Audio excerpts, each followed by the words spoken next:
to connect the Chandogya Upanishad with the youth matters. And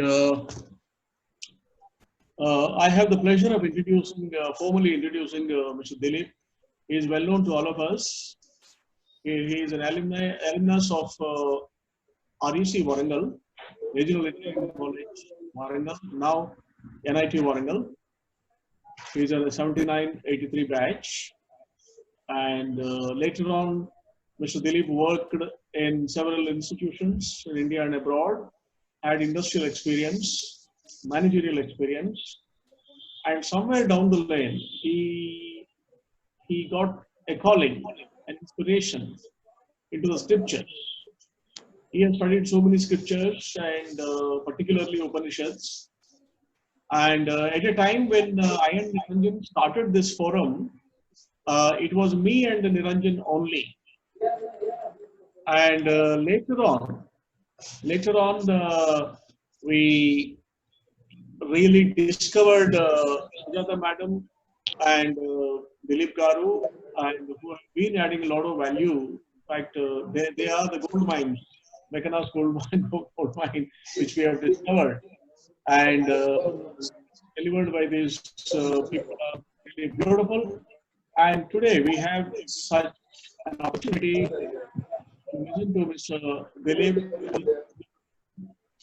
particularly from the point of view of connecting with the youth and how the scriptural knowledge, mythology, various scriptures, it could be Bible, it could be Indian mythology, it could be any other mythology or scriptures or epochs.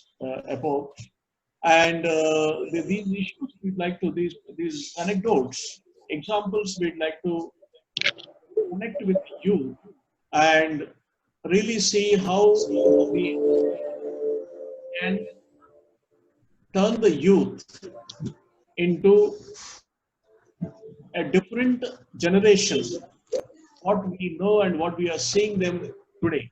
It is not that we are asking them to go back to Vedas, which is impossible, but how Vedas or other equivalent scriptures can be useful to them in molding their careers, molding their personality, their emotional coefficient, intellectual capabilities, education, social connectivity, EQ, IQ, and whatnot.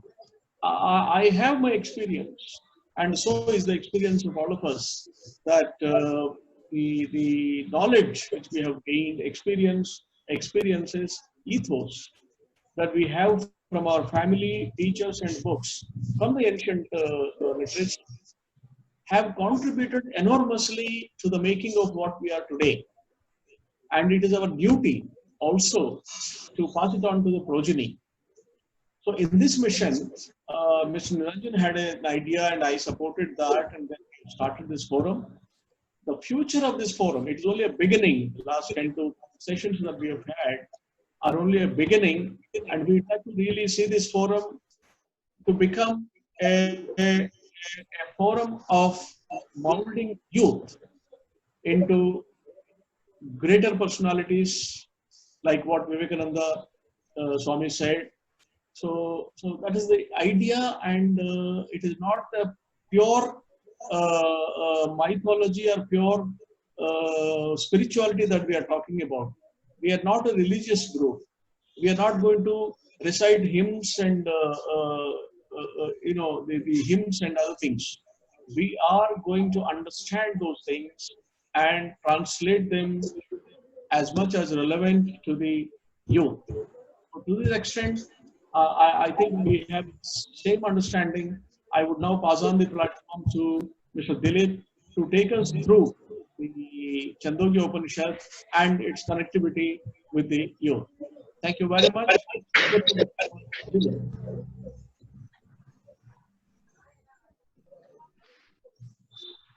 Yeah, over to Mr. Dilip. Please take it on. Yeah, thank you, Dr. Barla, for the kind words, and welcome all to this session on. Actually, it's not called Chandogya; it's called Chandogya. So its origination is from the word Chand, and it's a part of Samaveda, and Samaveda is supposed to be the most musical of all the Vedas, you know. It is one of the largest Upanishad. I think the other one is Brihadaranyaka Upanishad, and this one. These are one of the most voluminous Upanishads amongst all the Upanishads. The reason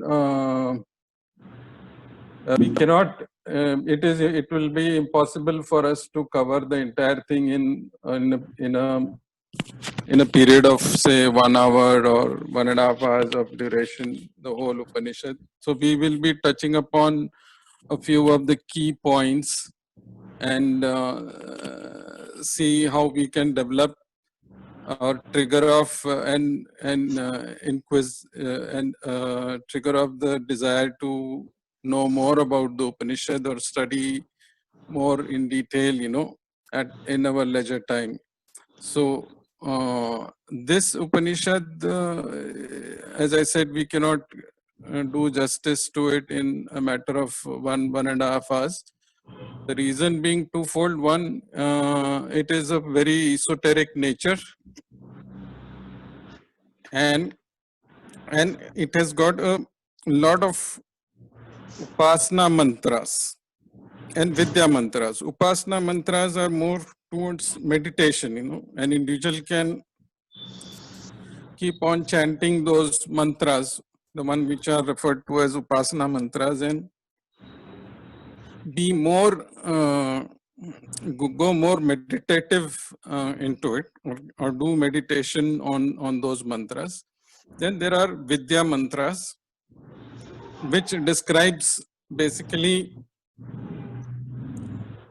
the experience of different sages or different people who have contributed to this Upanishads on the basis of their experiences or their teachings to their disciples and so on and so forth, you know.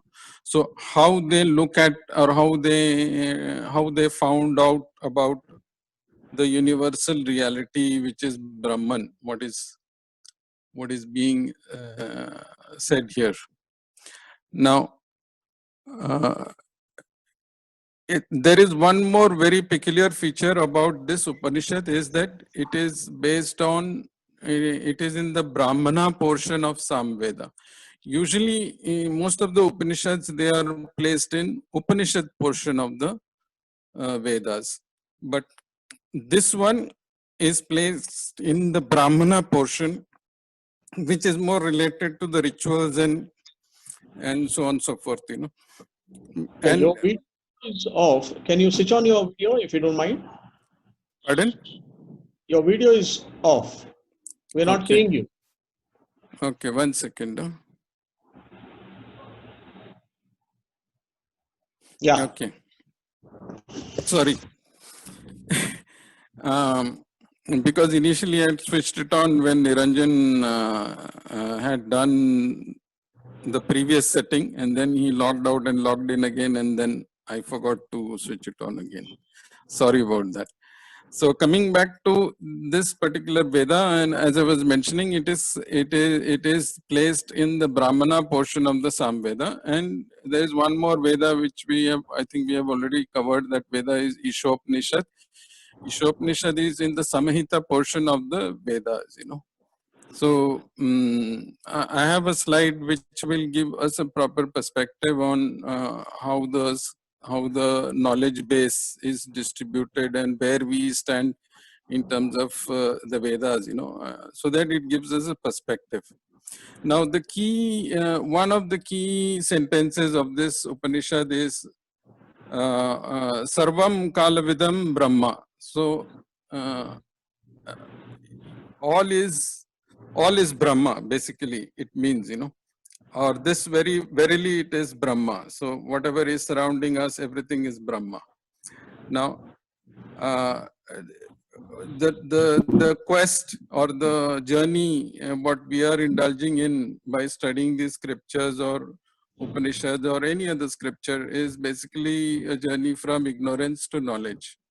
Now, there are four important things before we do we indulge in any kind of Upanishad study or any other scripture study.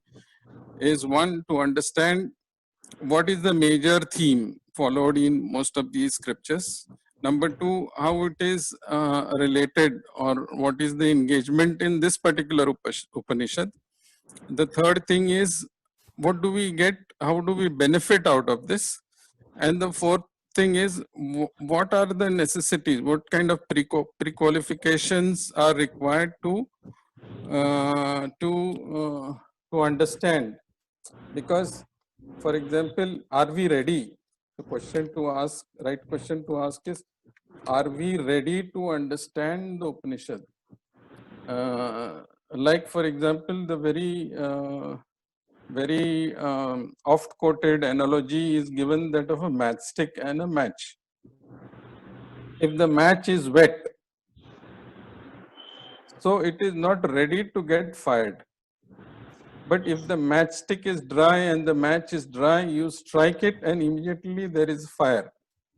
So the event is, it switches on very instantaneously. But if the either the matchstick is not ready or the match is not ready, then however amount you keep on striking the match, it may not lit a fire, you know. So the fourth part is the pre-qualification. Are we pre-qualified to understand the books of knowledge? Now, in terms of this particular Upanishad, the major theme we all know, most of the Upanishad, is understanding the absolute reality called Brahman. And this book also, the predominantly the focus is on understanding the same theme and in the importance of the word Om. Also, it also dwells into number of stories which are related to on the discovery of Om or Brahman, or the oneness of the self, that I am no different from the other person or any other living being, be it for animal, trees, or any other being which is there. There is oneness at the base level, we are all connected. Now that particular thing has to be understood by way of analogies or by way of examples or by way of first-hand experiences of the sages who have written down this, you know. So why study the scriptures? What is the prayojanam, as they say? So the prayojanam here is that unless and until, like in this, there is one story which is mentioned here in this particular Upanishad. It is the story of Shvetaketu and his father, now Uddalaka. Now Shvetaketu, he is a young guy. As he attains the age of 12, he is being sent to the rishis and the gurus to study, you know, everything. So his father sends him away from home in the Gurukul system, and he goes there and he studies and he comes back after 12 years. So when he turns 24 or 25, he comes back to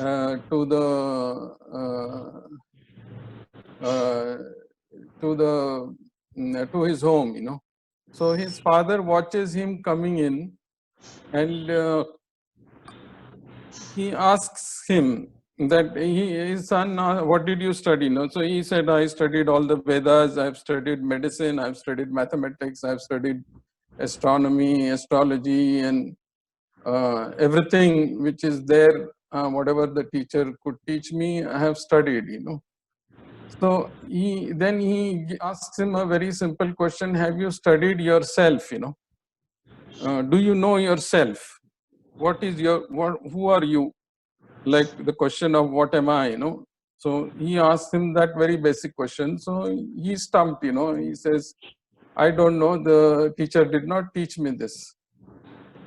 So this is the situation we are in, or most of the youth is in today's world, that we are gaining knowledge which is very materialistically oriented. So it creates an imbalance. There has to be a balance between the knowledge which is gained which is directed towards the materialistic side of life. Also, we have to have something which teaches you about the inner being, the inner self. Who am I? So that part is missing. So there is an imbalance in the current education system, or whatever social system, whatever we have. There is an imbalance. So that balance needs to be corrected. So that is basically, it is like saying, I know everything, but if my house is in darkness, so my inside house is in darkness, then there is no use of that knowledge, I know how to match a stick, I know how to cook, I know how to go about myself, I know how to read, I know how to give discourse. But then if my house itself is in darkness, so what is the use of that knowledge, So Shvetaketu and his father asked him, Uddalaka asked him the same question. Do you know anything about yourself? So he is in total darkness about his own house. So the inside being is our real abode, So if you don't know anything about it, you're in total darkness. That perspective or that side of you is missing. So that will bring a balance in the today's world, where we are running after materialistic thing. And same thing happens now. COVID kind of a situation has happened. So it teaches us the same thing, that we have to slow down a bit. We have to see where the priorities of life are. We have to understand those priorities, and then or renumber those priorities and give study of self as an equivalent, as an equal priority as study of science or mathematics or other things which will help us in creating a living for us, Now, the fourth part which I had mentioned in the beginning is, before we get into the study of the Upanishad, is what adhikar I have. What adhikar means, what pre-qualification I have to study, So I need to be pre-qualified. So first thing is, there are four things. The first thing is viveka. Viveka is usually translated as discrimination. Now, basically, it has to be taken in a proper context, because discrimination is a very, very wide word. So here viveka means, if you are able to are you able to discriminate between real and unreal, nitya or anitya, So what is nitya? Nitya is something which is absolute, which will not, which is eternal. Anitya is something which is transient, which will come and go. The current education system, the current youth is running after the transient. Today I am unhappy, tomorrow I'll be happy. Today I have the best car, tomorrow I may not have the best car. Today I have a big house, tomorrow I may not have the biggest house. So this is all transient thing, So the Viveka tells me how to differentiate between what is real and what is unreal. Then the second point is Vairagya. Second point of pre-qualification is Vairagya. Now Vairagya means, usually if you translate the word, the meaning, English meaning is renunciation. Now here again, the same thing, we have to take it in a context, that it is not exactly leaving the world and then going into Himalayas, and say the scripture do not tell us to do that, what it says is that in your journey to find out happiness, in your journey to find out your true self, which will end up into happiness, you will give up certain things which you may not find useful, and you will absorb something which you now find something which will be useful for you towards that goal, you know. So my goal is to discover my true self, or discover the Brahman, or discover that oneness in the entire living world which is there in this universe, you know. So that oneness is what is gets priority, and I have to renounce everything else which is not contributed.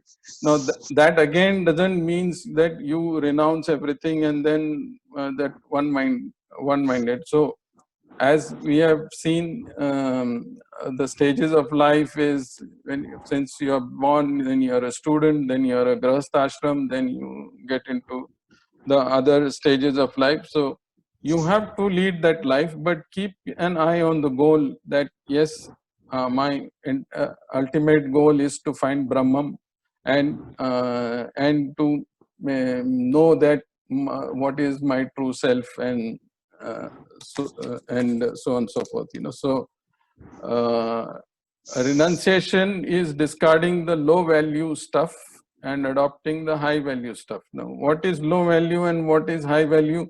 As we go along in our lives, we will have different meaning to it, you know. So a point will come when for you the high value, low value is stuff would be I am in this job. High value stuff will be I want to get into Microsoft, or I want to get into Google. That is high value stuff for me. But there should be slowly there should be a day coming in for the current generation, or for anyone for that matter, is that when I say that for me the highest value is seeking myself, or seeking oneness, or seeking the Brahman, that is the ultimate bliss for me. So I go towards that, you know. So one more thing before I start my slide presentation is basically the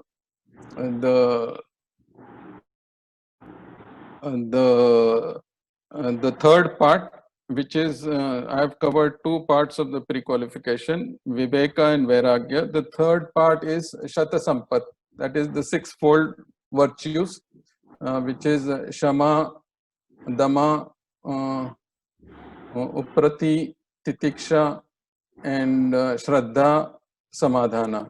So maybe I will fall short of time, so I'm not going to go into detail on this, but Shama is basically serenity or tranquility of the mind. Dama is control of senses. Uprati is I become satisfied in the way with my life or with my current status. I accept things as it is. Titiksha is endurance, and for Shraddha is intense faith in what the gurus tell me or what the scriptures tell me. But at the same time, there is a rider that I will not accept things as they tell me. I will have to have a good understanding of what they tell me. So it's not a blind faith. I will accept, but I will study, I will understand, and then I will accept or reject. So that is the meaning of Shraddha. And then Samadhana is a mental balance by attention. So basically, it is a culmination of all the five above points that I get into the Samadhana. So this is the third prerequisite which is required before we get into any Upanishad or any scripture. Now, the fourth prerequisite, or the fourth important thing, which is mumukshatvam. Now, mumuksha is related to moksha. So how strong is my desire for liberation, you know? Now, there is an analogy here, which is between a teacher and a disciple or a student, you know. So the student asks the teacher that when am I going to see the God? He has undergone so much amount of training, this, that, maybe years of training. So he asks, when am I going to see the God? So the teacher is stumped, and he says that, okay. He didn't say anything. He holds his hand, takes him outside, there is a river or a water body outside, and he walks into the water holding this guy's hand, student's hand, and then slowly he gets into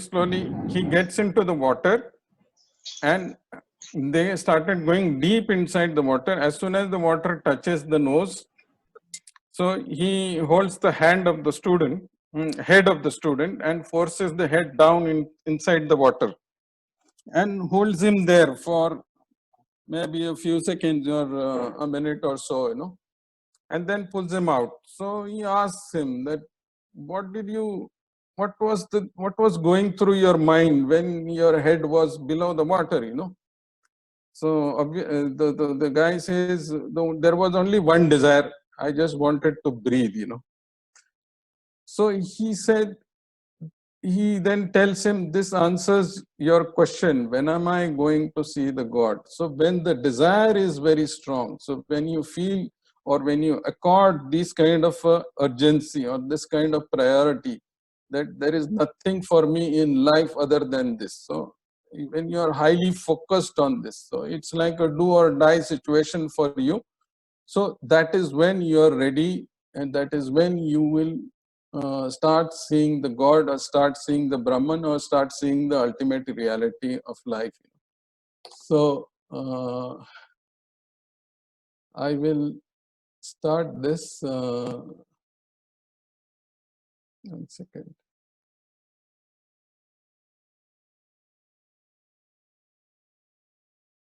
Any questions in between, or should we do it at the end? Let's go ahead. Let's complete the presentation and then go for questions. Okay. Now what? Now, a perspective view of the knowledge base. So the scriptures are huge, and the knowledge base, there are a lot of books, a lot of Upanishads and other form of books, knowledge is there. Now, this is basically a kind of a short, it will give us a perspective on where we stand in terms of Upanishad, So the Upanishad part is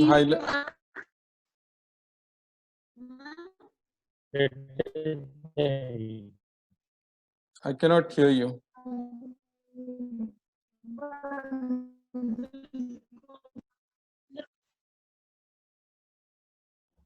Dilip Garu, kindly go ahead. There is some disturbance. Yeah. So I thought somebody is asking something. No, you go ahead. You go ahead.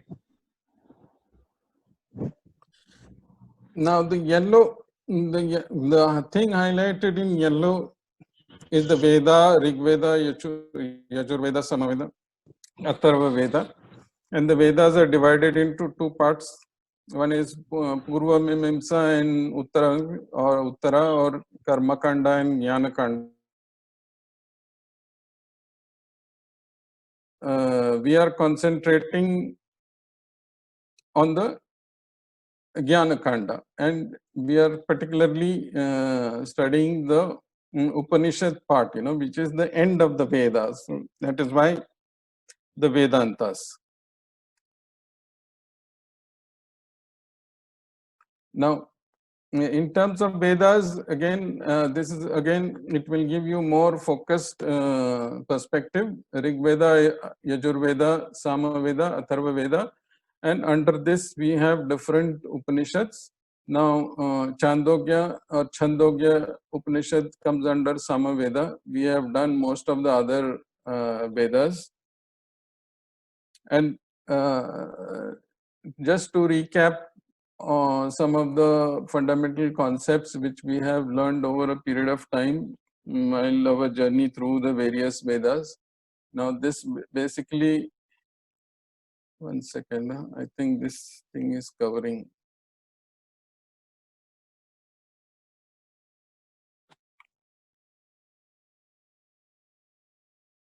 Okay.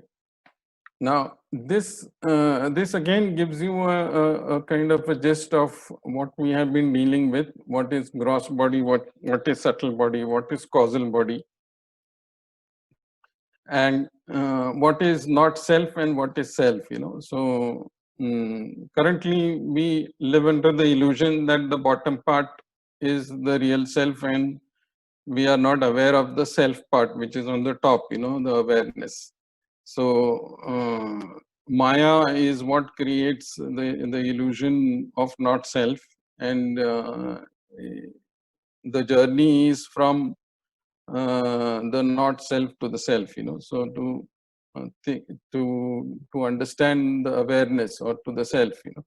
But we are so engrossed with the gross body, and we are so much under the control of the intellect, mind, and ego, that we don't know where we are going, and that is the state of most of the people, today.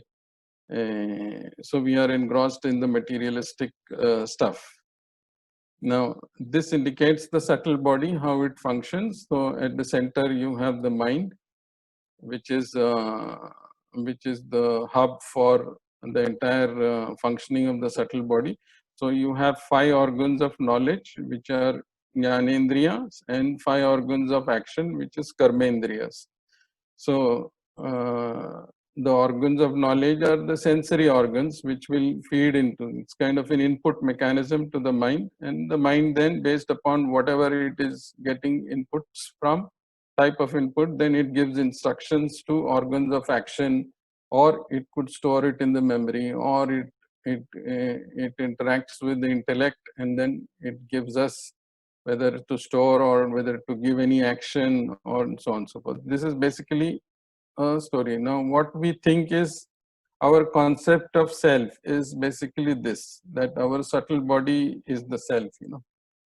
Now, the Mahavakyas and something additional which you will find in this particular Upanishad. One is the first first thing what is there, one of the 4 Mahavakyas, Tattvam Asi. That is that you are, or that thou art, whichever way you want to translate it. You are that. Now, what it points us out to is the our real self. That is what it is saying, that transcendental reality, or when you go towards from the non-self to the self, that is your ultimate reality, and you have to realize that. So, as I have said in the previous one of the Upanishad which I had presented, Mandukya Upanishad, there also I had elaborated on this part, is was that the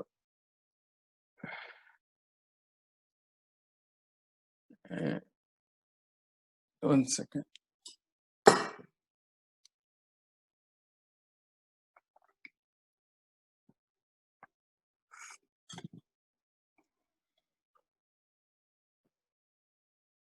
Now,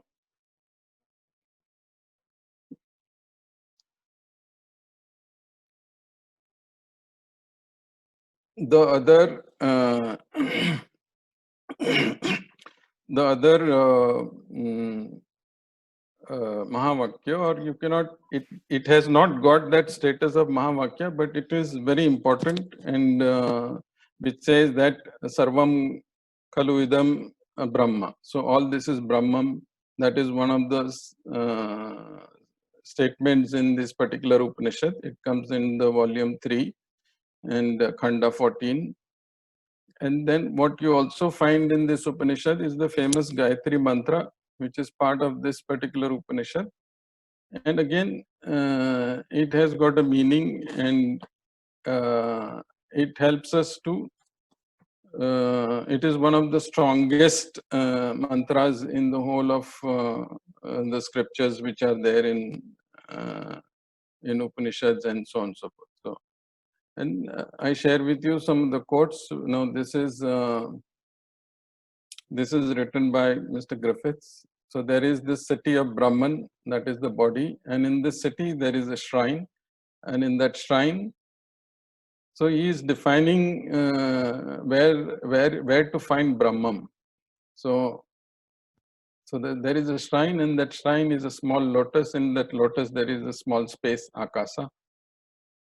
That is the space. Now, what exists in that small space, that is to be sought. So that's what we are searching for. So it is basically referring to the heart or cave or the inner shrine, whatever you may call it. Now, this heart is not similar to the physical heart what you see. Now, it is located in the spiritual center of the body, you know. So now this is what we are seeing. That's what the Chandogya Upanishad is defining.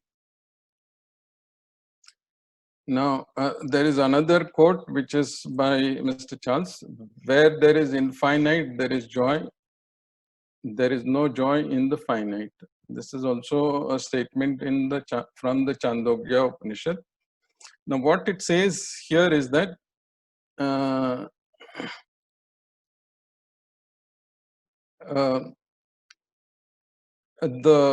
finite and infinite are subject of the senses. If I am able to see here, I can put limits, I can have boundaries, I can have the physical dimensions to it. So I can see that it is finite. But if suppose when I transcend the mind, so I'm not using my senses. So that in that situation, everything is infinite. So what in effect the statement is saying is that in infinite there is joy. So the Sat Chit Ananda. So that is where the bliss is. So when you go on to that inward journey, and during that inward journey, you are able to find what is your true self. You will be able to experience true bliss. That is what this particular statement is saying.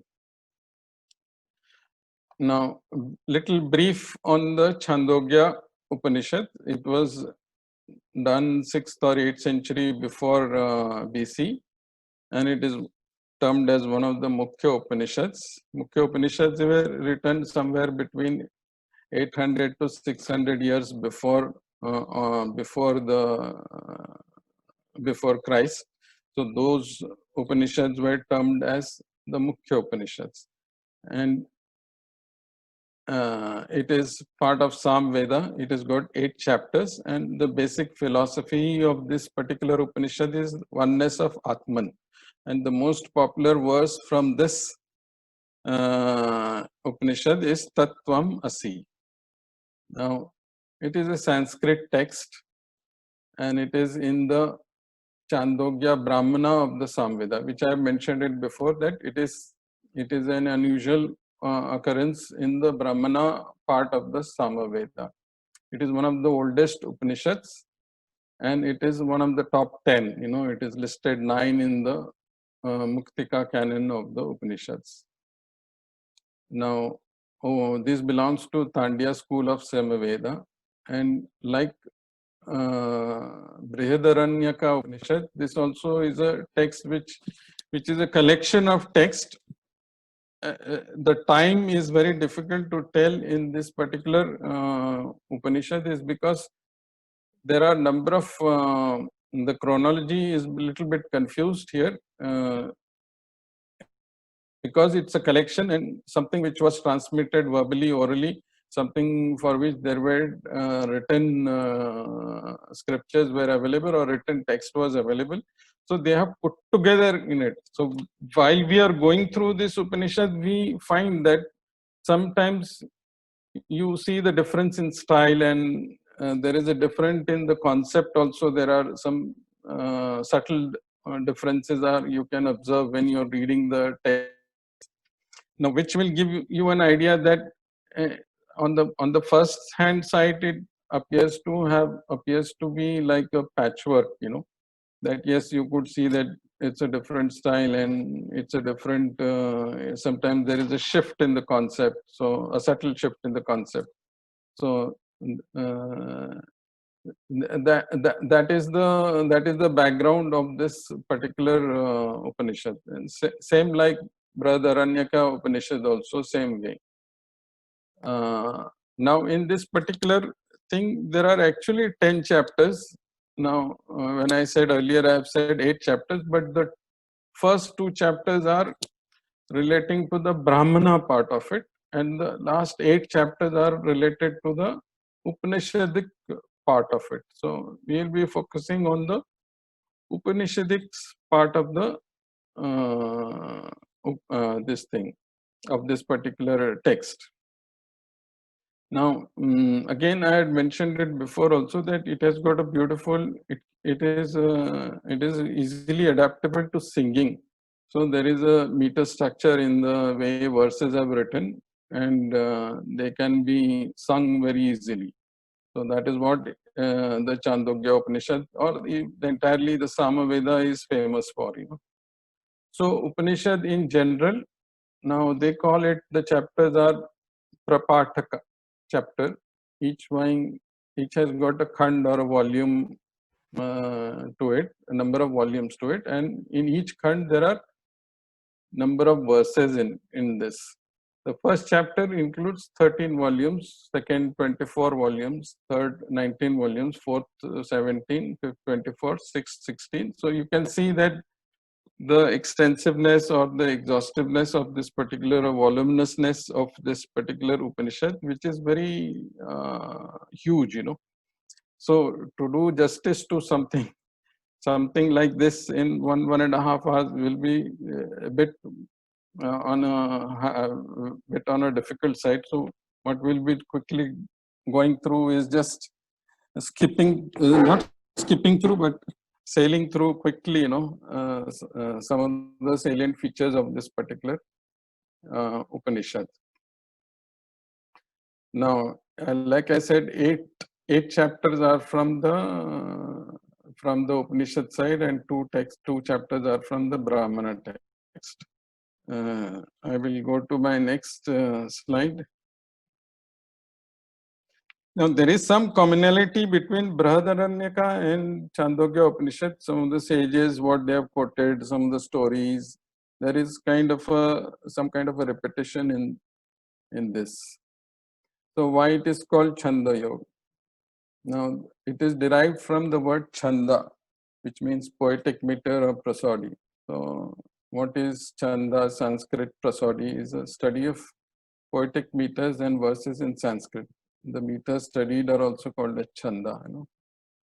And then if somebody wants to, I think there is another text called Chanda Shastra or something. Maybe Dr. Sujata can throw some light on that later on, if I'm not mistaken. Now, it deals into the musical side of various verses and so on and so forth, and how that knowledge evolved, you know.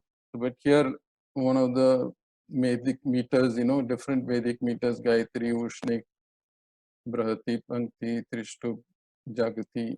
So these are the key, some of the things, you know, and this text is also sometimes known as Chandogya Upanishad.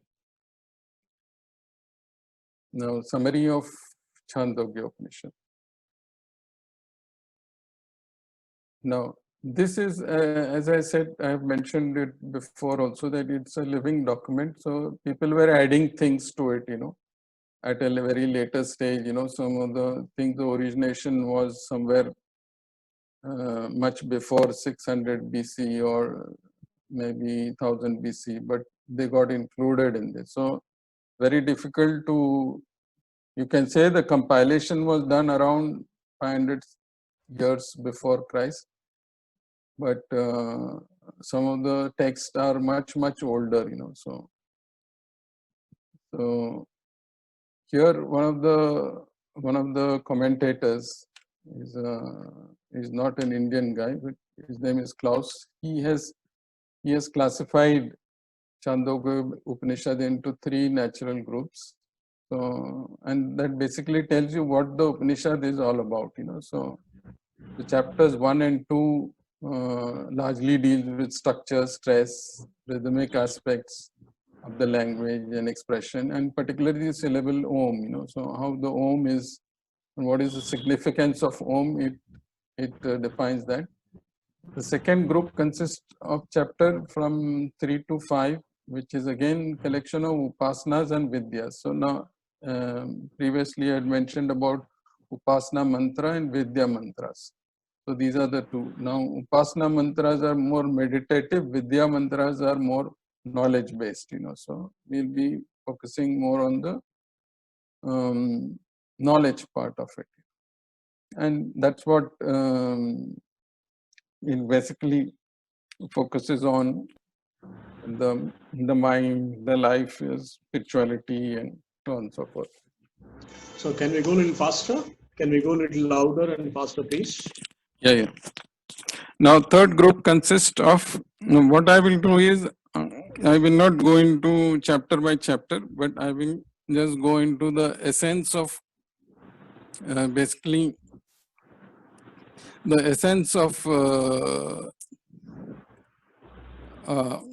this particular Upanishad, so that we can finish it off in the allotted time. Maybe Now, third group, pardon? Maybe another 10 minutes. Okay. Third group is basically which deals with metaphysical questions such as what is the nature of reality and so on. Now, this was my actually the slides which I had prepared on. I will quickly run through these slides, but I will take up the concept or the essence of it separately. Now, the first Prapataka is it describes the chant of Om, the essence of all. It emphasizes good and evil may be everywhere. Yet the life principle on the prana are inherently good. Space, it describes on the origin and end of everything. The space here is mentioned, is allegorically referred to as Brahman. And the third point is on, the fourth point is on ridicule and satire on egotistical nature of the priest.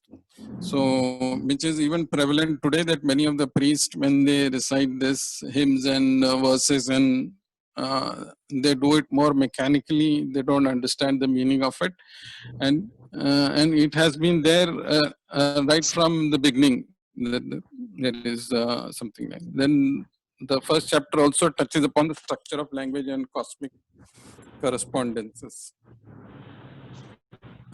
Second chapter, it deals with the significance of the chant, which is Om, and everything in universe chants, the nature of dharma and ashramas, stages of theory, like what is my dharma, what is my duty, and what are the different stages in life which I undergo. So those things are described in this particular chapter. The third is, the third chapter, it focuses on Brahman is the sum of all existence, or the Madhu Vidya. Now there is a specific story behind the word Madhu Vidya. Maybe because of paucity of time, we can skip this. Then Gayatri Mantra, which is symbolic of all what is there in the life. And the ultimate exists with oneself. So, conceptness, that is, I'm no separate from the other living beings in the universe. So that means individual soul and infinite Brahman is the same. One soul is God. That is the Sandilya Vidya. Again, there is a description, there is stories behind this. The universe is an imperishable treasure chest.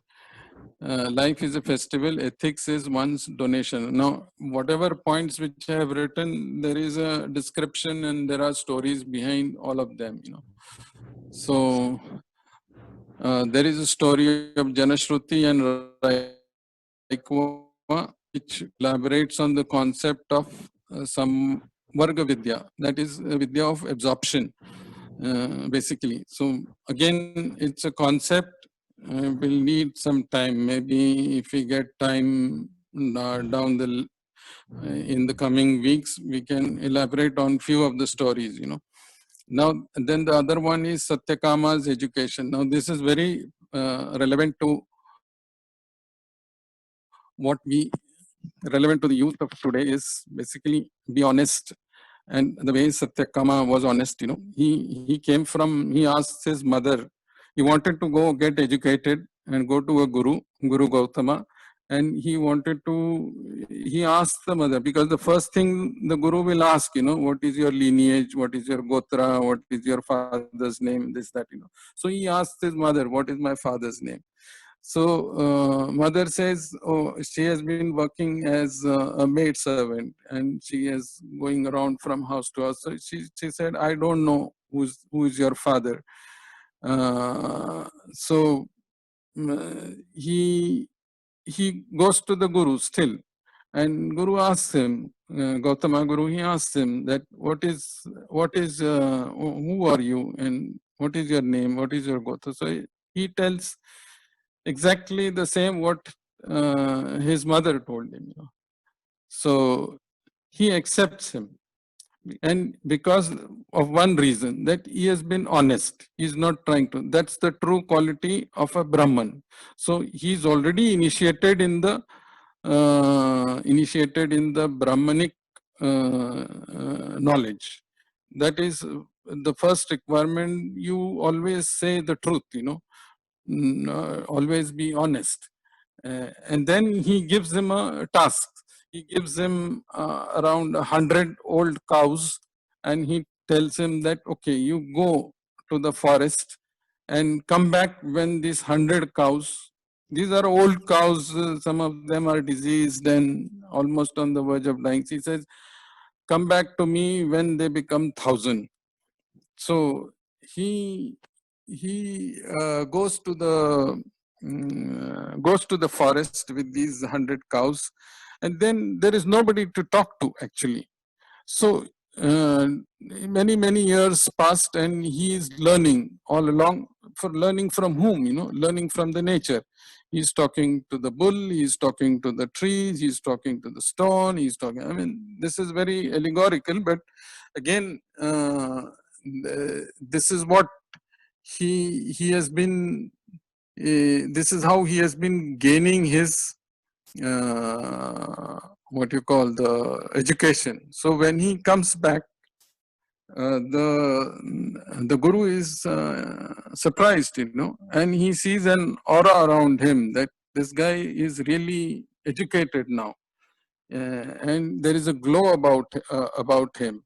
So, and that gives a message to the current youth, basically that always be truthful, be happy with whatever you are interested with, and make the best out of it. Like in this story, Satyakama made the best out of whatever situation he was in. He accepted it wholeheartedly, which is missing in nowadays in many of the students or many of the youth. They are so disgruntled, they are so anti-establishment, they are so anti everything. So that is the way we have been conditioned. Our minds have been conditioned. So we don't know how to accept things as they are. The fifth one, it talks about 5 fires and 2 paths theory. Again, there are stories about how the different senses and different parts of the body, they said, I am the best, and then the creator says the last thing to leave. I think many of us must have heard about this story also, that the last thing to leave the body was the prana. So when the prana decided to leave, other organs of the body said, no, you don't go, because if you leave, there is nothing left. So it tells us about the different importance of different parts of the body and so on and so forth. But again, there is a concept and there is an explanation on those. Sixth, again, sixth is a very crucial, 6, 7, 8 are the three crucial, which deals with number of concepts. One, Shvetaketu's education. Shvetaketu and Uddalaka, they are father and son. And the same story that he sends him for the education and he comes back. I think I alluded to the story a while ago. And he doesn't know what is the real knowledge. Knowledge of self is the real knowledge. So his father gives him a number of examples and a number of analogies to explain him what is real self. I will shortly explain explain one of the concept which is very important and very crucial, very fundamental concept, which helps us to understand not only this Upanishad but any other Upanishad, or even if you want to apply it to the life in general, you can apply it to it. That many of us must have seen a pot of clay, made out of clay. So when the picture comes in front of us and we ask, what is this? They will say, this is a pot. Now, the pot is made out of clay. So if you look from the top, you look at the clay side, any angle you look at it, you look at clay. Now, where is the pot? Okay. If you take the clay out, there is no existence of pot. Now, if you, in the Mandukya Upanishad, if you study of self, it gives 3 stages: waking, waking, dream state, and sleep state. Now, deep sleep state. Now, these 3 states, they are like different forms. Like here in this particular example, the clay pot, we call it a pot. What is a pot? Pot is only a form and a function, and you have put a label to it. But the actual reality behind the pot is the clay.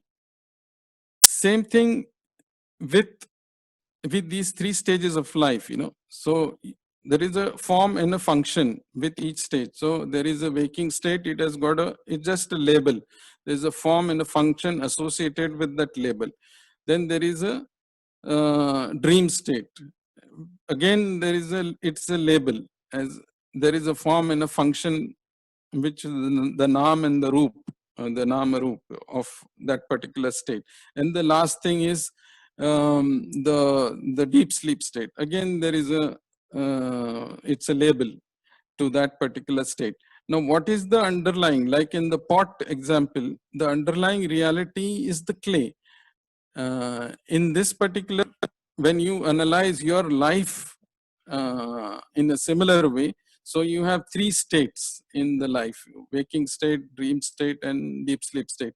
Now, what is the underlying reality? Underlying reality is the 4th one, which is called as the consciousness or the awareness. So when you transcend these 3 states, and now that state is the underlying reality for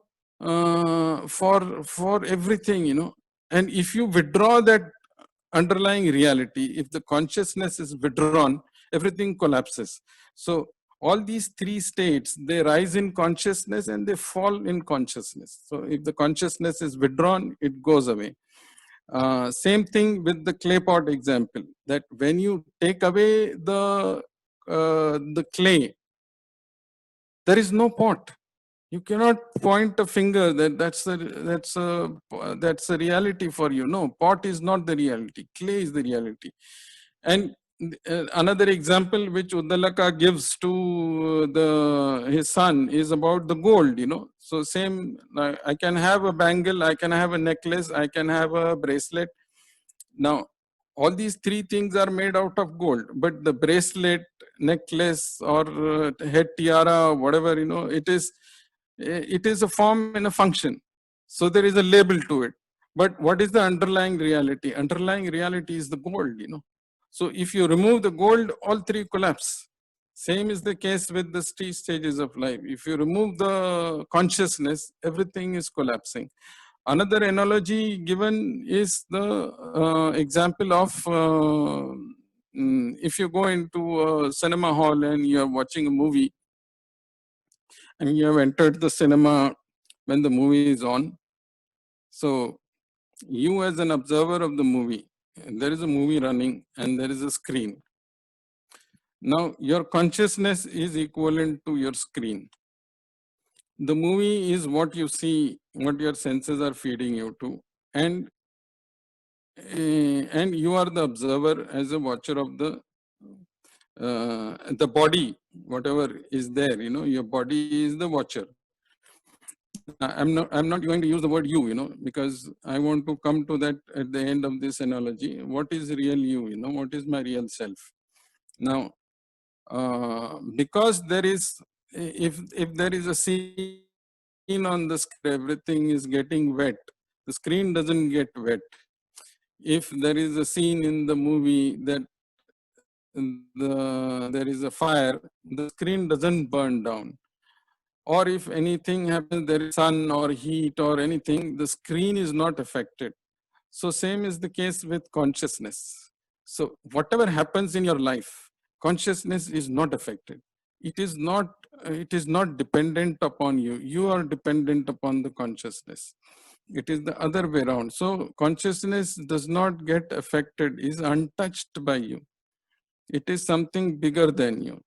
So what is the real you? Real you is not the body sitting there on the seat and watching the movie. Real you is the screen, actually.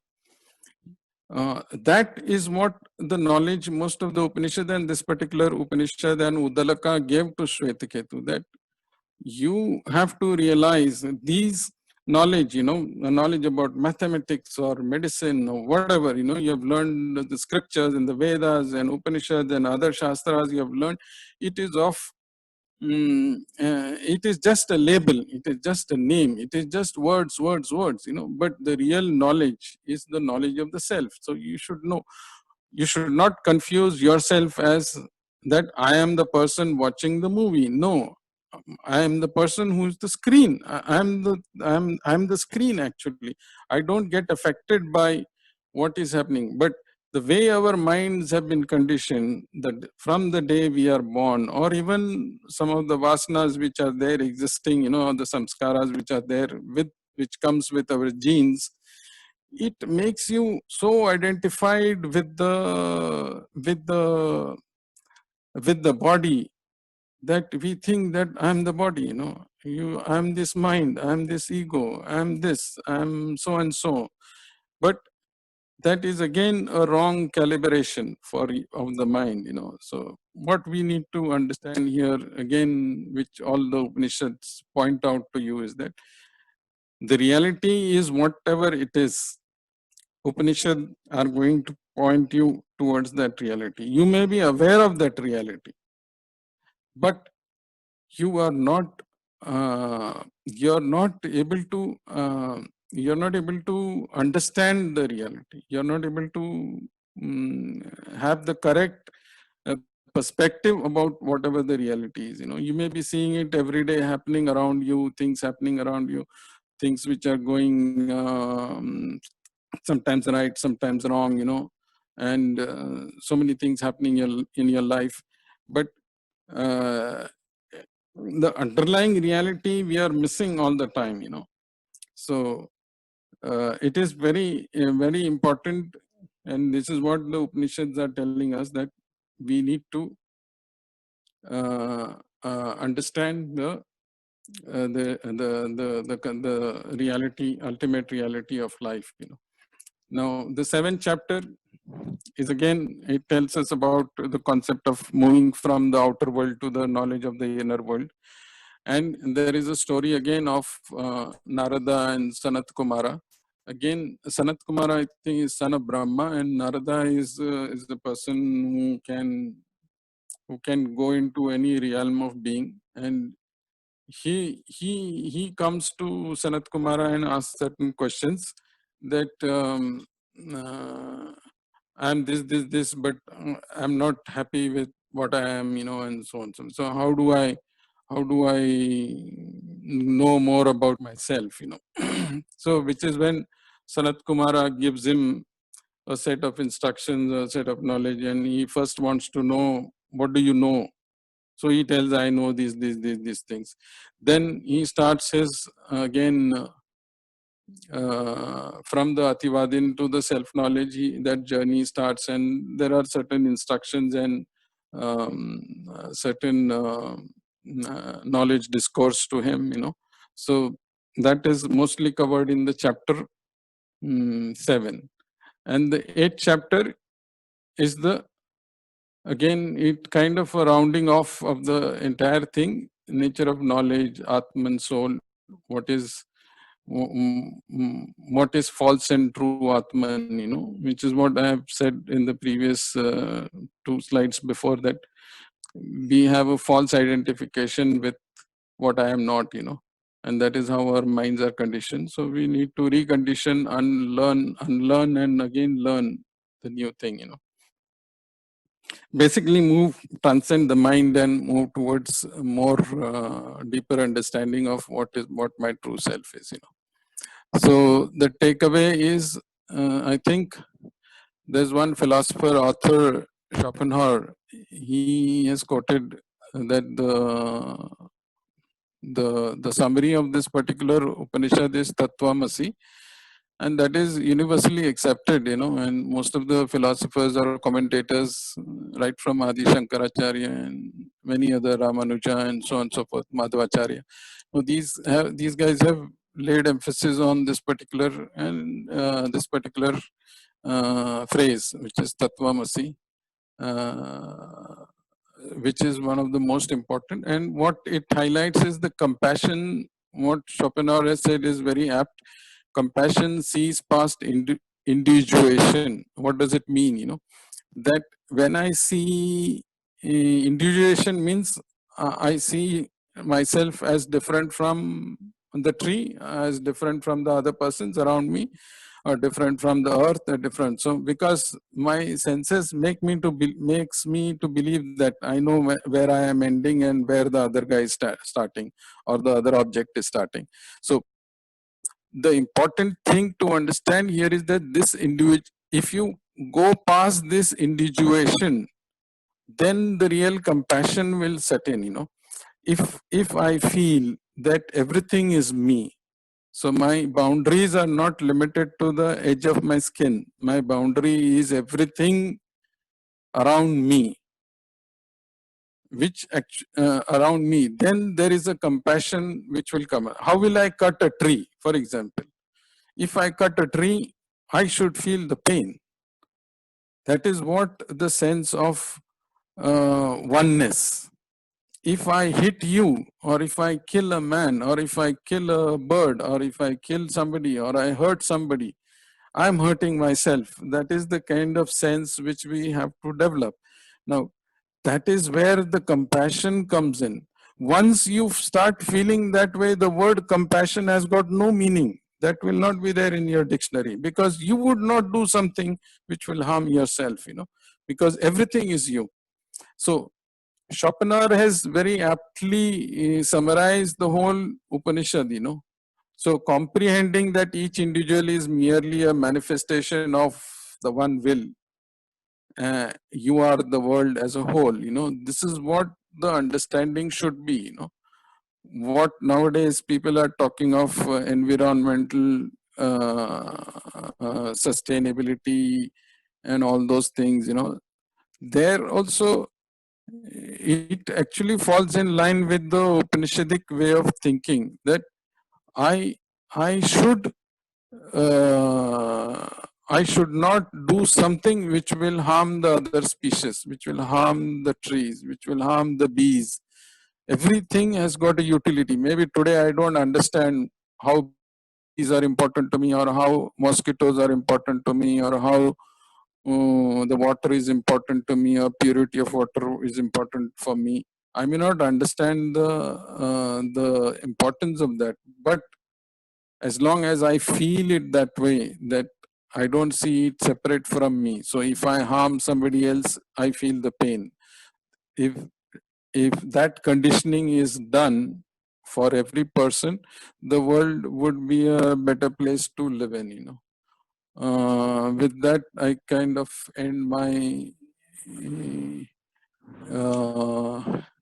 slideshow, and thank you very much for the patient hearing. I hope it was useful, and because it was cut short and clipped and chopped, and I don't know how many, whatever words I can say, but I hope it made sense for most of you. You know. Thank you so much for the patient hearing.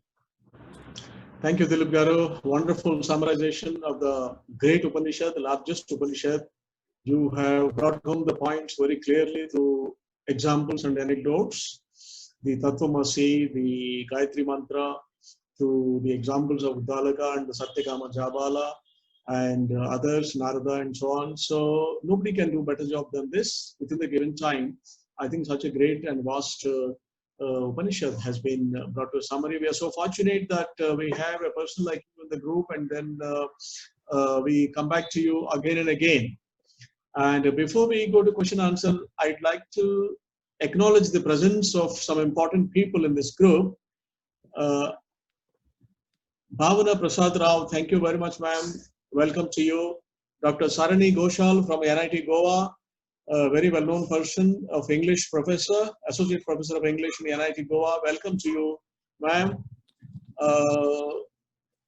Appal Narshe Garu, Appal, welcome to you. Venkata Rahul Garu, welcome to you. With this fresh people whom I could welcome. Others we already welcomed in the beginning itself. So it's a beautiful evening, and we are fortunate that we could really sit down and get the hang of the complex Upanishad, its ancient roots, summary, and how it is useful to our lives. Again, the summary in some summary and substance. It leads us to understand that you are the mortal body, you have a self, and you have Brahman. Transcending from mortal to self, self to Brahman, where you find ultimate bliss, is a philosophy that all the Upanishads are talking about. And we are glad that we have again today recited that and through various examples. Thank you very much, sir. It's been a beautiful summarization. Thank you so much. Thank you. So thank wonderful. you. Thank you. Yeah. Now we go on to questions. If any one or two questions audience may have, we have wonderful people in the audience. So if we may use some 10-15 minutes to take few questions. Over to you, audience. Sir, a very obvious question. Can the slides be shared? Yeah, they can be shared. Yes, these slides will be shared to Dr. Niranjan Rao, and then Niranjan would be the contact point.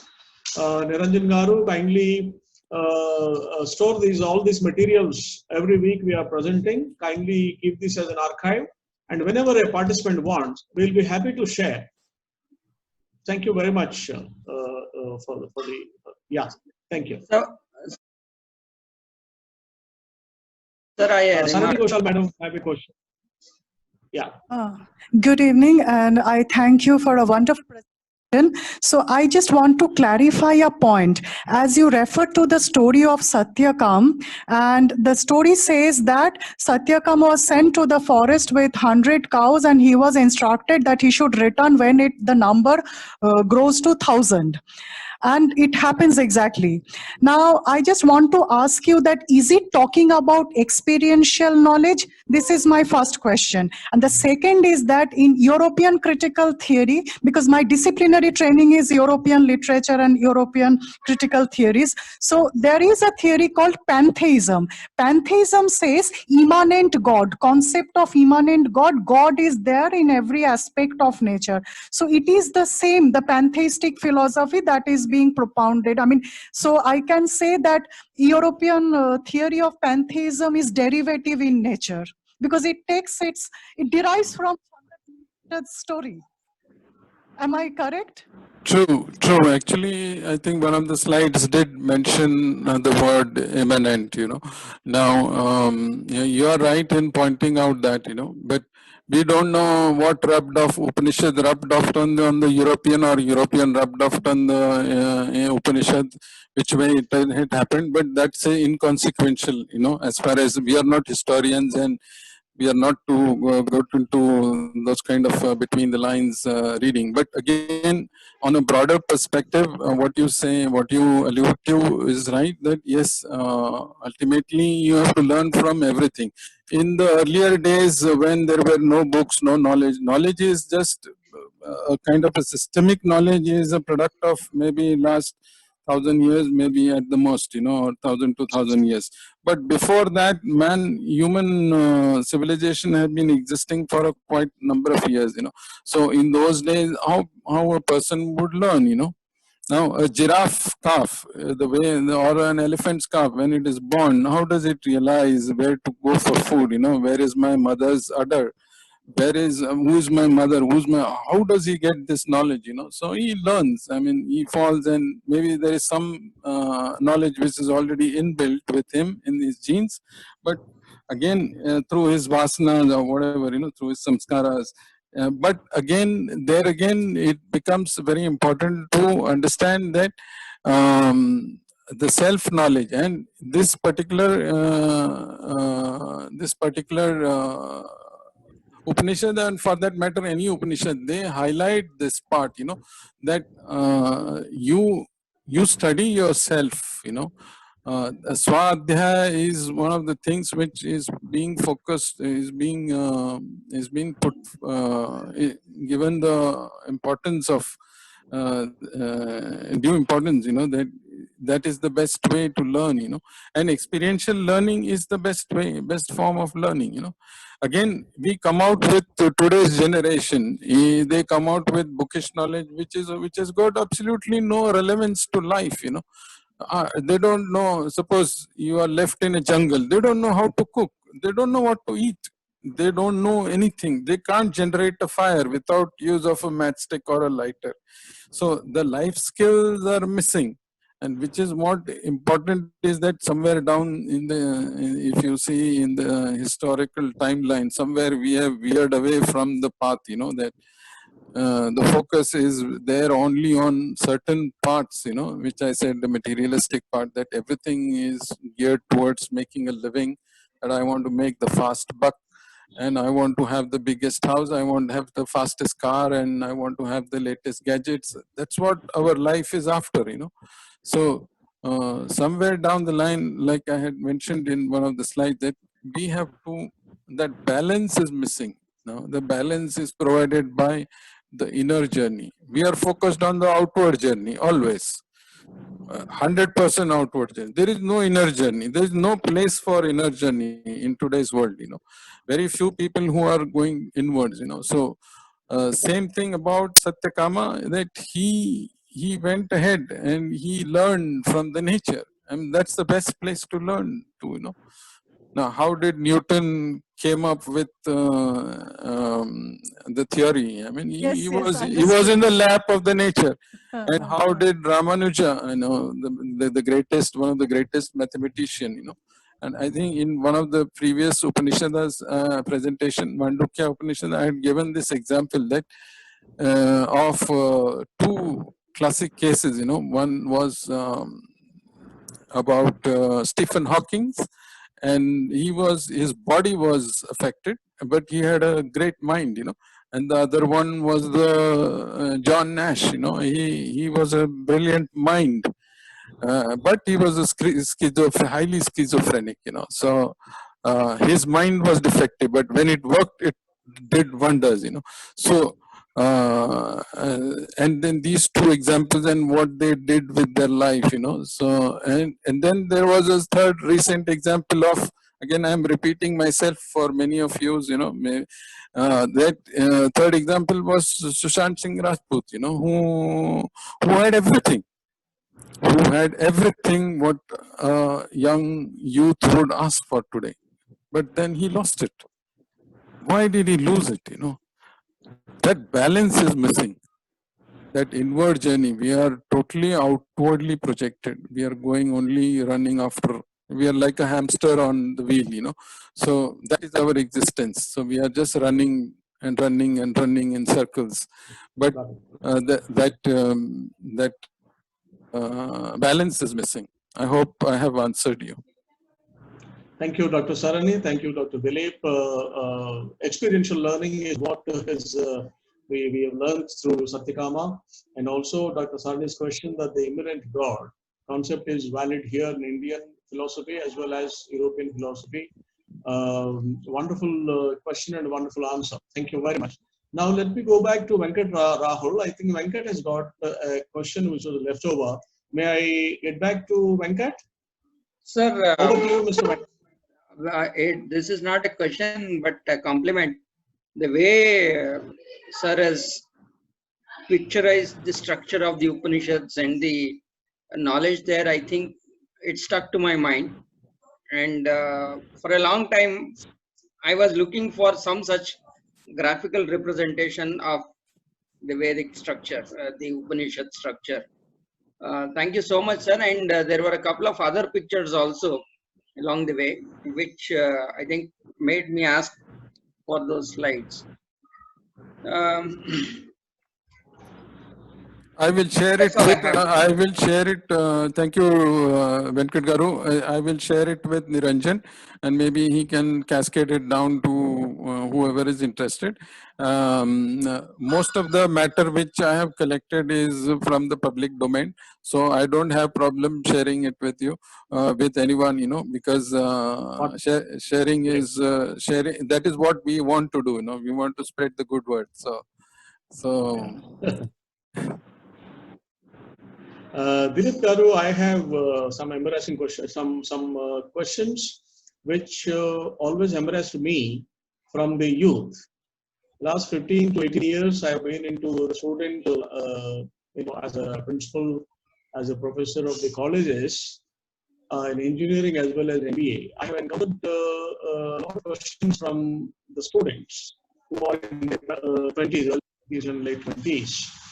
One question which often bothered me is that I don't care a damn about all that what you're saying. I don't know the existence of Atman, Brahman. I am living today.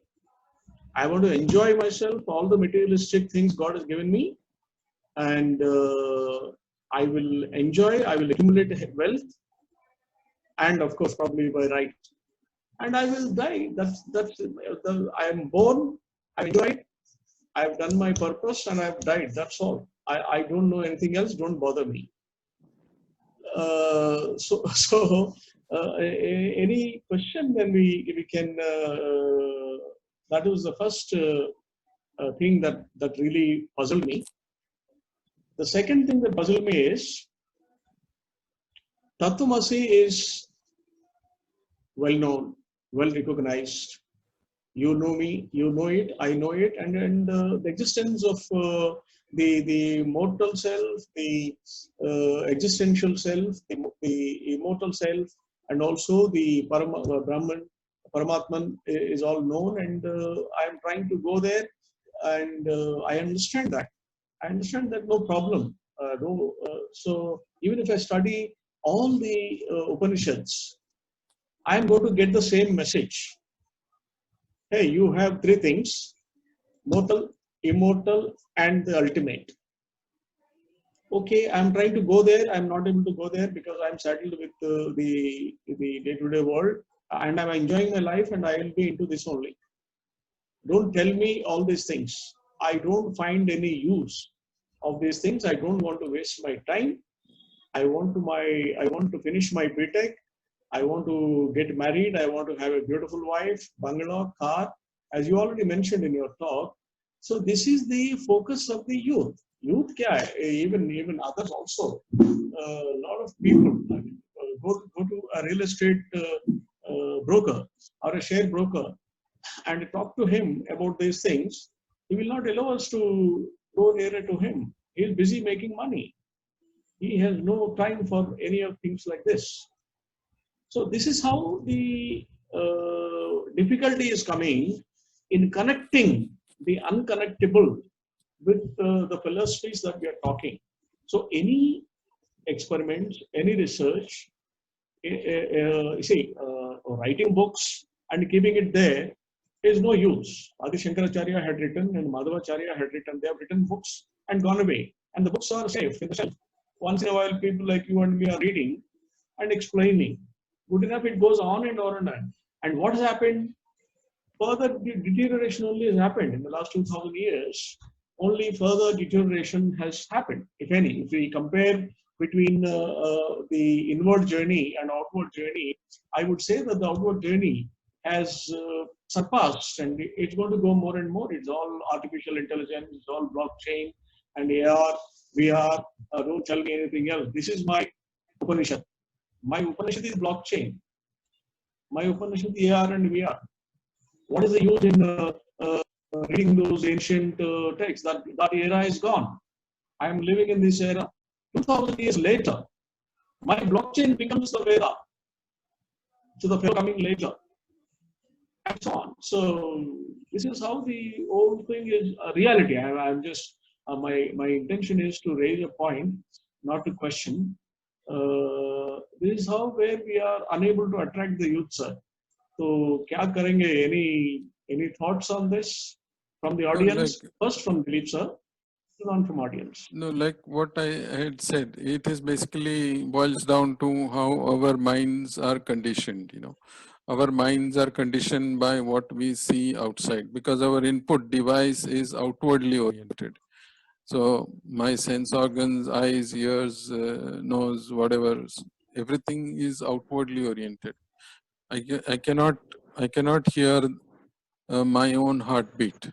I have to use an external device to feed me back, you know. So I cannot hear the blood flowing through my my veins or my arteries.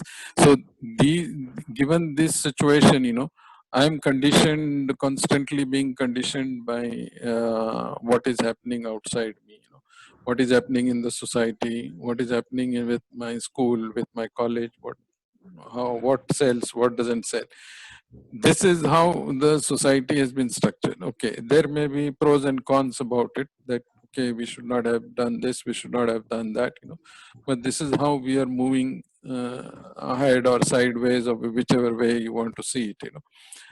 But today, if I give you a very hypothetical question, you have got two sons, and one you put through this Gurukul system where you put him into and make him study only the literature which is there, which will direct him towards inward journey, and another one you put him through the normal in a metro city, one of the modern schools, and you send him to the higher education, Ivy colleges, and so on and so forth. So the result will obviously be different, you know, you can't have. But the challenge is in being in one conditioning. I have to be exposed to the other conditioning also. So there has to be a balance, which is what I was trying to highlight.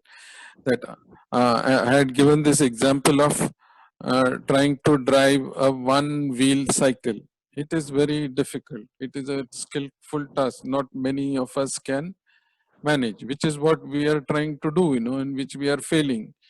One of the things which we have, one of the purposes or one of the objectives of studying this Upanishad is what? To lessen our sufferings, you know. So how to lessen our sufferings? After studying all this, is it going to lessen my sufferings? My sufferings are coming from my outward orientation of my senses, you know. That is cause of my suffering or cause of my misery. No one in the world is happy. You think Bill Gates is happy? No. You think a poor man on the street of Bombay, is he happy? No. Everybody is caught in the same thing, you know, because we have got our priorities wrong, you know. We are trying to drive a one cycle bike and we are falling down, getting up, going a little bit forward and then falling down. We are not equipped to do that. So what we need is a two wheels. We need a bicycle. A tricycle would be good enough, but a bicycle is what we need. You know, it's a balance between in the inward journey. Now, introducing that balance in India or any other country is very difficult, because then secularism, the religious part will come into being, you know, because everything has been tainted. If you try to introduce Hindu scriptures, people will ask you, why Hindu scriptures? Why not this? Why not Quran? Why not this? There has to be a mix. All has to be introduced. Everybody has to read everything. Then it makes sense. But that may not be feasible, you know. As a parent, you will be the first one to oppose it, you know, that I'm Hindu. I don't want to read this. I am Christian. So the smaller mentalities will come to the fore, you know. And maybe educated people will think little bit more broadly. I don't, as a person, me, whether my son reads Quran or Bible or any other scripture, I don't have any problem. But what about people who are coming from smaller towns and smaller villages? They are so conditioned or so identified with the religion that for them it is not. Actually, that is one of the things which is there in this Upanishad, which because of shortage of time I could not clarify on that concept, is the identification of everything. When I say when I call somebody, you come here, so who comes to me? You know, the body comes to me, or your true self comes to me, or what? You know, because and then what do you think as a person who is coming to me? What does he thinks from inside? You know, he's so identified, his self and his body and his ego is so intertwined. There is no separation, you know. That is how now that identification instead of the body, why can't it be identification? Why can't I lose that and create an identification with the cosmic? Why can't I do that? Where we are going wrong, you know, in conditioning the mind of a young child, you know, as he's born, that why can't he get, instead of identifying with the body or with the mind, why can't he get identified with the cosmic? Because if this is possible, that is also possible. That is one of the things, you know, Samvarga Vidya, absorption Vidya, which is there in one of the chapters. That is what it talks about, you know, that you have to switch that. And one of the examples which I gave you about the screen and the movie theater, actually, we are so identified with the body, we think that I am watching the movie. No, I am the screen. Yeah. That identification, how can we make it happen? That's the key question, you know, that how will I get identified with the screen, not with that body? And then actually there is a science, or there is in part of the one of the scriptures, it is there that you could, as a self, I can move from one body to another in real time. I mean, it could sound a little bit science fiction here, but it is possible. And I think, I don't know, I'm not too sure, I've read about it. I don't know how much weightage to give it to that there are people who say that you could walk from one body into another body.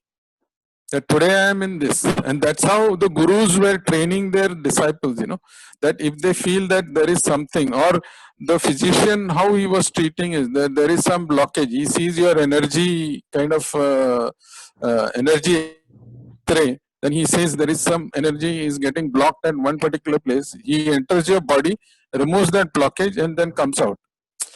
I mean, it may sound a little bit futuristic and science fiction, but I have read some books which says that people how they used to treat, how they used to educate their students, or how they used to treat the patient was, I am able to disidentify with this body and get into another body. Thank you, sir. Thank you very much. And maybe we can take a few more questions from the audience. Venkat, Over to audience. Venkat, hello. Yeah, yeah, yeah. This is Appal Go here. ahead. Appal Nursi. Yeah. So you raised a couple of questions. So I thought I'll try to attempt to answer in a particular way. Let's see how it goes. Like you said, that everyone is running a race to be a success, to be a CEO, and in that you need to take lots of shortcuts which might affect others. So I was associated with the Tatas. So I very closely observed Mr. Rusi Modi. Says, he used to take some phenomenal decisions. Like what he did for one particular case was, there was a meeting, and then he said, okay, he asked the personal man, how many casual labor we have. So we have 1,400 casual labor. Casual labor come inside the steel plant and do all the difficult duties which your staff would not do. So then he had a proposal. Mr. Verma, the PR chief or whatever, the public relations, the HR chief, make all these 1,400 people permanent, absorb them in Tata Steel. So, I was trying, like whatever else he was trying to compensate for that, a little bit of guilt or whatever. So that was his way. And coming forth, again, another illustration, coming to the IT people, every IT company, like you have to put 10% of your team below the pyramid. That's a trend. And those 10 people, you give them a 1 month PIP, and generally you would like to get rid of them. So if I have to remove those 10 people, I'll try my best, switch them into another project, take them to another location, counsel them, or if the worst possible, I'll use my networks and try to get them absorbed elsewhere. To an extent, as you say, I still work for my promotion, but again, compensate a little bit. So that was my feel on that. Thanks, Venkat. Thank you. Well, thank you very much. And corporate examples are abound. And definitely the scriptural knowledge would give a bent of mind to take proper decisions. And ultimately, an enterprise is a collection of people working together. So therefore, understanding of Upanishads will go a long way in taking proper decisions. Sarani ma'am, would you like to say something? Dr. Sarani? Over to Dr. Sarani. I think she left. I saw a question from her. That's right. Okay. Any of the audience? Anne has no question today. Over to Annie, you don't audience. have any question? They've Not fully really. understood. No. I am 0%.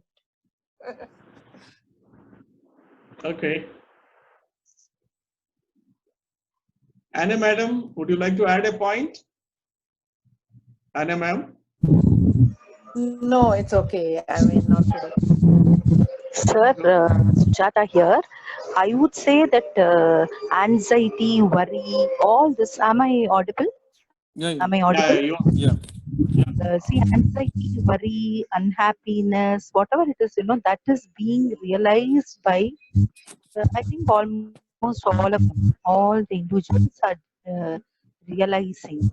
Because if that is not the case, they may not walk forward to those astrologers. See, they seek methods to keep away from all these things through something indirect. I see reaching Brahman or thinking about the inward journey. All this are something which is not known. They are not drishta. They are not seen by their eyes. It is not perceived. The same way, even seeking the help of an astrologer, whatever he says, it is not drishta, it is not perceived, but still they believe. I think the way the astrologers have influenced the public, the knowledge of the Upanishads have not reached them. That is what I think. See, they do believe in something which is not seen, which is not perceivable, which is beyond their perception. Otherwise, they will not reach or they will not seek help of the astrologers. Have I made my point clear? Yeah, I think, yeah, thank you very much, madam. It's a very good illustration that we have had on the point. Next question, if any. Yeah, we'd like to summarize this and over to Dilip Sahab to give a summary. But before that, I would leave a question.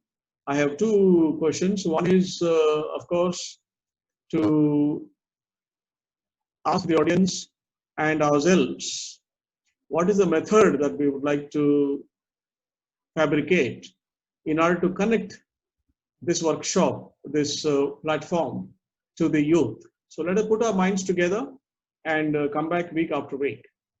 We would also like to know who is the next presenter next week. I think the last Upanishad falls next week, or have we completed the top 10? Brihadaranyaka is still there. Brihadaranyaka is still there. Yeah. So we can do that next week, Saturday, and then if say one doesn't have to be a student can present his views. I mean, he can come and say that I don't like everything, all this and things, but I have read this. These are the 4 points given in this Upanishad. So let us encourage the youth to. So let's work on from Monday, Tuesday onwards. Let's work on getting a speaker for next Saturday, preferably the youth, and also let us fabricate a method of how we can connect with the youth. Over to you, Dr. Dilip Sahab. Kindly summarize and we close this session. Yeah, thank you everyone for the kind hearing.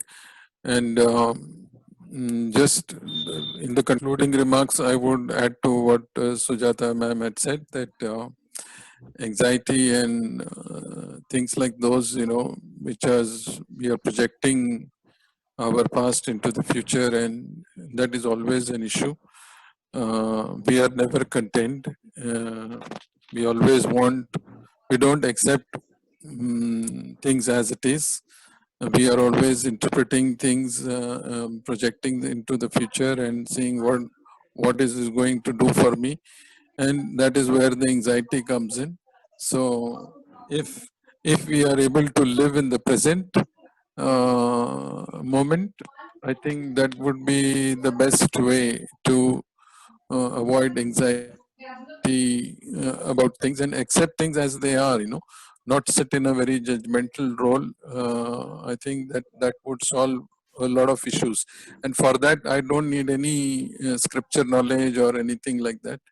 This is, we'll have to do a very commonsensical approach, And if you go to a village or if you go to some place where it is untouched by the materialistic world, people still live off like this, They don't know from where the food is going to come tomorrow. They don't know whether there would be a roof on their head tomorrow, but they are very happy in the way the life is for them, So they are truly living in the present. So I think 3 things. One is live in the present.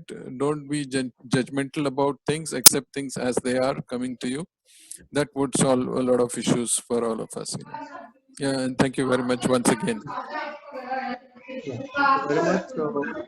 Mr. Niranjan is on the background. Mr. Niranjan, can we have a comment from you? I think Venkat Garu has some question. He was raising his hand. Yeah, before that, Venkat Garu may add a point. Sir, can I request for a session dedicated to the Mahavakyas? Great. Because each one of them seems to be highly relevant. We'll be very happy to have you on board, and then Mahavakyas you can explain next Saturday. No, I'm not taking that. I request some. I have no knowledge in that area. My knowledge is all in computing and other areas. You want us to conduct a session on Mahavakyas? Yes, sir. Okay. That they are coming through in all these sessions. The Mahavakyas are anyway coming through, but then exclusively we can have unless it gets repetitive, yes, one can, it all depends on the art of the presenter to keep the enthusiasm of the audience. But then, yes, it is important. We will conceptualize a title and announce it, Venkat Garu. Thanks for bringing this question. It's very important. Lovely. Thank you very much. So thank you, Dilip Garu. Thank you, Niranjan. Thank you, Venkat, Apal, Dr. Sarani, Dr. Premalata Madam, and Anna Madam, Sujata Madam. Several people have joined here. We are very much grateful and honored to have your presence and all the inputs that you have given. We will take it forward and enrich this literature. So we close this session with this, and then thank you very much once again, all of you. Thank you very much. Shubhratri. Namaskar. Thank you, sir. Shubhratri.